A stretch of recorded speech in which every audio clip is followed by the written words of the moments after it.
De tout. Des CD de musique, du DVD. Bon, il y a toutes sortes de formats. Roger Chauveau est l'un des tout premiers à s'être impliqué dans le réseau de collecte des CD usagés. Chaque semaine, il en récupère au bas mot une cinquantaine. Moi, je fais de l'achat-vente. Ce qui est en bon état, évidemment, c'est réutilisé, revendu. Et puis ce qui est mauvais état, je leur explique, vous voyez, là, c'est illisible. Donc ça va partir à la destruction. Et au lieu d'être une destruction-enfouissement, on préfère que ça soit recyclé. Éviter l'enfouissement ou l'incinération très polluant, c'est le but du réseau de collecte de ces galettes.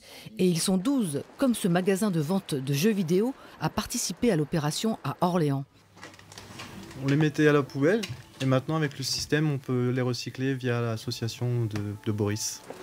L'objectif c'est de parvenir à ce que plus aucun CD et DVD usagé n'atterrisse à la poubelle. Et ça nous permet donc de préserver le pétrole avec lequel les CD ont été constitués. Et pourquoi est-ce qu'on ne peut pas le mettre dans le bac de bouteilles en plastique? Non, parce que le CD est constitué d'un plastique qui est encore différent des autres plastiques qui vont dans les bacs de poubelle. Et donc il ne faut pas mélanger ces plastiques. Ce plastique, il peut être transformé en élément d'ameublement. Et à l'avenir, il pourrait aussi servir d'isolant pour les bâtiments.